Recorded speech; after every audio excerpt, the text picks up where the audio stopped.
Magandang araw po, magandang hapon, magandang gabi. Dito po tayo ngayon at Sabado.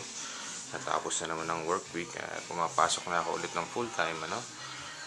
Medyo konting adjustment lang dahil medyo nakakapagod lang ng konti. Year of the Horse, Kung Hei Pat Choi. Ayun lang po. Dito lang, wala lang magawa. Na-receive ko yung email nyo at okay naman. Ito, medyo hindi naman gano'ng malamig ngayon, freezing lang. Nililinis ko lang yung mga ano. Freezing lang ngayon, mga 30 degrees Fahrenheit. At for the past 2 years, medyo mild lang ang winter.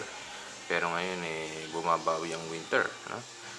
At medyo talagang malamig ngayon at napakaraming snow. Last week yung malamig na malamig. Ayan. Makikita nyo, tuloy pa rin ang pagbagsak ng snow.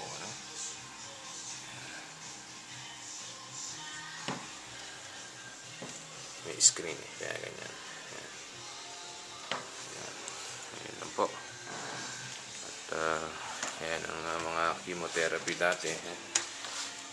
Sa Tuesday pa malalaman kung anong magiging hatol. Hindi natin alam kung meron pa or bahala na.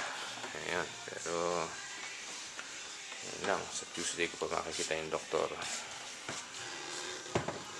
Ayan lang po. Ayan. Hindi ko alam kung nakikita niyo yung snow. Yung langit talagang puno ng maputi, puro snow. At 6 to 8 inches hanggang 1 foot daw ang lalim ng snow. Buong araw na i-snow. Hindi gaano malamig Last week talagang dito sa loob kung makikita, hindi ko alam kung nakikita nyo sa Instagram. Ayan, dito medyo talagang yung yellow hanggang dito. Pumapasok na sa loob, sobrang lamig. Okay. Sampot, kita-kita tayo ulit. Salamat na lang sa pagpapamisa.